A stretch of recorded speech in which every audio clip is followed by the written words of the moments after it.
స్థిరీకరించబడ్డ ఆయకట్టు ఎంత అని అధికారిని అడుగుతుంటే ముఖ్యమంత్రి గారు మాట్లాడనీయలేదన్నారు. గొప్ప ఉదాహరణ నా నియోజకవర్గం అధ్యక్ష. మా దగ్గర అప్పర్ మానేర్ అనే ప్రాజెక్టు నిజాం టైంలో కట్టినారు అధ్యక్ష, 45లో కట్టినారు. ఆ అప్పర్ మానేర్ అనే ప్రాజెక్టు కోసం ఆనాడు రాజశేఖర రెడ్డి గారి ఆనాడు ప్రభుత్వం ఉన్నప్పుడు కూడా పాదయాత్రలు జరిగినాయి. దాన్ని ఎప్పటికప్పుడు స్థిరీకరించాలని నింపాలనే ప్రయత్నాలు జరిగినాయి. కానీ ఎప్పుడు నింపబడ్డది అధ్యక్ష? మొత్తానికి మల్లన్న సాగర్ కట్టిన తర్వాత మల్లన్న సాగర్ నుంచి వచ్చే కాలువ ద్వారా ఎప్పుడైతే కూడవెల్లిలోకి నీళ్ళు వచ్చినాయో, కూడవెల్లి వాగులోకి ఈరోజు ఏప్రిల్లో ఎర్రటి ఎండల్లో కూడా మా మిడ్ మానేరు మా అప్పర్ మానేరు ఎండుతున్న మాట వాస్తవమా కాదా? మా కరీంనగర్ జిల్లా శాసనసభ్యులు వారికి తెలుసు అధ్యక్ష, శ్రీధర్ బాబు గారికి, పొన్నం ప్రభాకర్ గారికి. అందుకే ఆ బాధతోనే మేము చెప్పింది, గౌరవెల్లి అయినా మలక్పేట్ రిజర్వాయర్ అయినా అదేవిధంగా మా అప్పర్ మానేర్ అయినా స్థిరీకరించబడ్డ సింగూర్ అయినా స్థిరీకరించబడ్డ నిజాం సాగర్ అయినా ఎస్ఆర్ఎస్పి పునరుజ్జీవమైనా ఇవన్నీ కూడా కాళేశ్వరం ద్వారా జరిగిన మాట వాస్తవం అధ్యక్ష.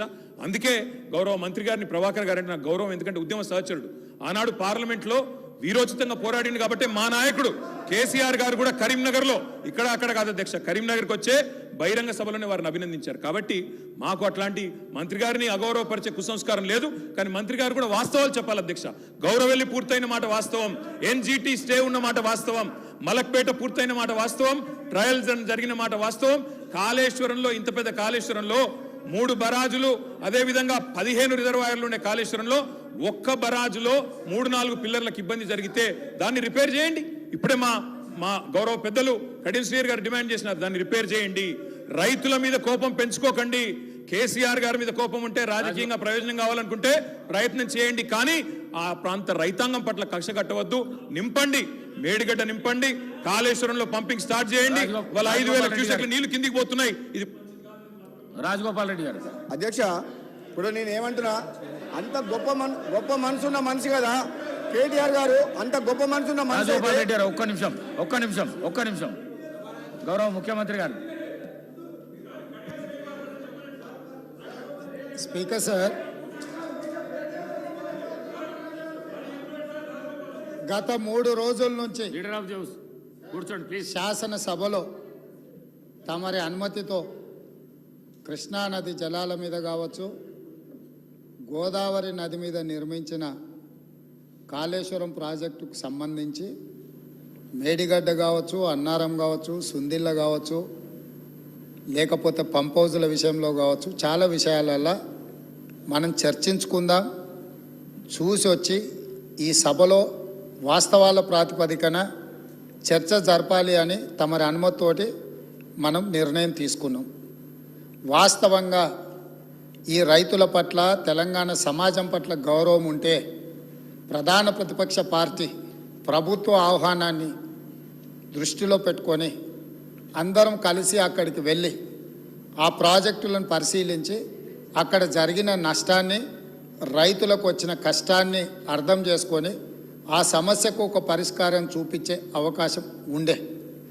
రాకపోను కొత్తగా వచ్చిన ప్రభుత్వమే ఏదో తప్పు చేసినట్టు, ఈ తప్పుకు కొత్తగా వచ్చిన వాళ్ళే బాధ్యత అయినట్టు, అదేవిధంగా పదే పదే భాష గురించి, మాటల గురించి మీరు ఇట్లా అంటుండ్రు, మీరు అట్లా అంటుండ్రు, మమ్మల్ని గౌరవిస్తలేరు అని ఏదైతే చర్చ జరుగుతుందో, మాజీ ముఖ్యమంత్రి గారు నిన్న నల్గొండ జిల్లాలో వాడిన భాష మీద చర్చ చేద్దామా అధ్యక్ష? ఏం బీకనిక పోయినరని అడుగుతాడా అధ్యక్ష? మాజీ ముఖ్యమంత్రిగా 10 ఏళ్ళు పనిచేసి, కేంద్ర మంత్రిగా పనిచేసి, రాష్ట్ర మంత్రిగా పనిచేసి, శాసనసభ్యుడిగా పనిచేసి, పార్లమెంటుగా పనిచేసి, గొప్పలు చెప్పుకొని జబ్బలు జరుచుకునే ఉద్యమకారుని అనేట ఆయన ప్రధాన ప్రతిపక్ష పార్టీ హోదాలో ఉండి ఒక రాష్ట్ర ముఖ్యమంత్రిని పట్టుకొని ఏం బీకనిక పోయినావు అని అడిగితే, రా ఇప్పటికే ప్రజల్ని ప్యాంటు ఊడబిక్కురు, ఉన్న అంగి చొక్కా కూడా ఊడబిక్తాం.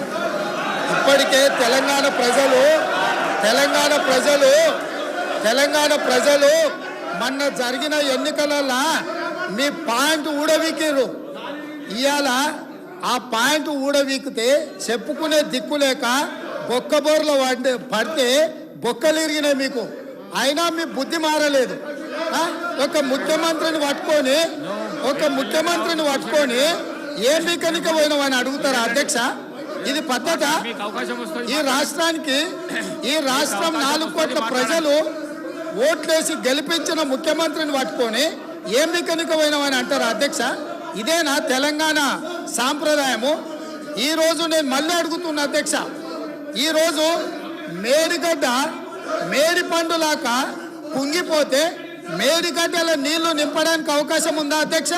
ఇవాళ మీరే సాగునీటి పారుదల శాఖ మంత్రులుగా పనిచేసారు కదా. చంద్రశేఖర్ రావు గారు, హరీష్ రావు గారు ఇద్దరు సాగునీటి పారుదల శాఖ మంత్రిగా పనిచేసారు కదా అధ్యక్ష. ఈరోజు వాళ్ళకే పెత్తనం ఇస్తాం, వాళ్ళనే చేయమని ఉండ్రి. ఈరోజు ఏ రకంగా మేడిగడ్డలో నీళ్లు నింపుతారో, మేడిగడ్డ నుంచి నీళ్లు ఎత్తి ప్లీజ్ అన్నారంలో పోస్తారో, అన్నారంలో నుంచి సుందీలలో ఎట్లా పోస్తారో బాధ్యత వాళ్ళని తీసుకోమని ఉండ్రి అధ్యక్ష.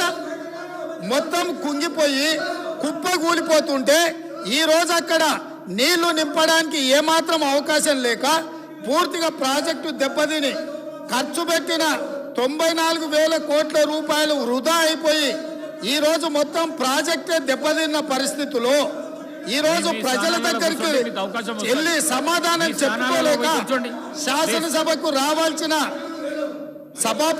ఉపనాయకుడు ఇక్కడ సభలోకి రాకుండా పారిపోయి ఈ రోజు చర్చ చేద్దామంటే రాకుండా ముఖ్యమంత్రి గారిని పట్టుకొని ఇట్లా మాట్లాడొచ్చా అధ్యక్ష? అందుకే నేను ఒకటే మాట అడుగుతున్నా, మీరు ఇవాళ చర్చకు సిద్ధమైతే పిలువండి. మీ పార్టీ నాయకుడిని, మీ సభాపక్ష నాయకుడిని చర్చ చేద్దాము. రేపు సాయంత్రం వరకైనా కాళేశ్వరం ప్రాజెక్టు మీద, గోదావరి జలాల మీద ఈ ప్రభుత్వం చర్చ చేయడానికి